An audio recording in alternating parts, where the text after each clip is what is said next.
Hi, I'm Eva Friesen, President and CEO of Calgary Foundation. Like many of you, all of our team have been working remotely and virtually since mid-March. We're building a lot of technology skills, but we are missing each other.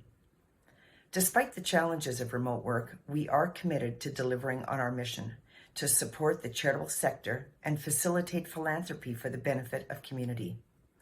That mission has never been more relevant. 65 years ago, Calgary Foundation was created to build and preserve a capital fund for the benefit of community forever, to serve current needs and future needs we cannot imagine. Like the flood of 2013, this pandemic is a need we could not have imagined. And like during the flood, our pandemic response has been nimble and quick. Within 4 days of our lockdown, our team had built a charities urgent needs page on our website, and charities were invited to list their needs. We knew that needs would be great, and those who could would want to give generously to the causes they cared about. We wanted to facilitate that quick and direct giving to charities. Today, almost 350 charities and not-for-profits have listed their needs. As they are successful, they move the progress bar so you can see their progress against their fundraising goals. The next thing we did was to divert $4.2 million from our normal granting programs to pandemic urgent relief. Donors contributed another $1.2 million. The government of Alberta matched some of these donations, and the federal government contributed an additional $2.3 million to emergency community response for vulnerable populations. A total of $7.8 million has been deployed to this first phase of pandemic relief.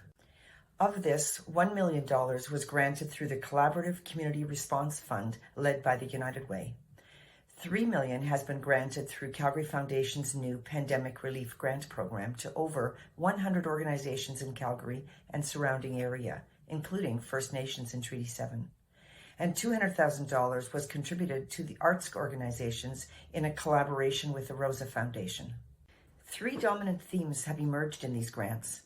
The first is technology, to be able to work remotely and deliver services virtually. The second theme is reducing isolation for equity-seeking groups and vulnerable populations through things like translation and communications. And thirdly is to develop new programs in response to the pandemic, particularly mental health support and program changes to respect health and safety of clients and staff. There remains over $3 million available to grant, and we continue to welcome applications. After the initial relief phase of a crisis, will follow a recovery phase when charities will work to get their operations back to the levels of service they were at pre-pandemic.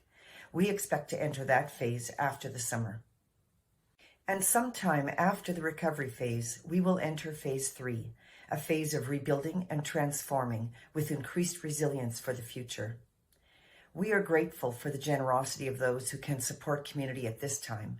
As in 2013, Calgarians are here for each other. We thank the volunteers who participate in reviewing grant applications and making grant decisions. You have been doing this weekly, making sure support is given quickly to charities who need it most. We have the opportunity and the responsibility to squeeze every bit of learning from this crisis and allow it to transform our future. I believe we owe it to ourselves to come out of this a better community, one where everyone belongs. Thank you.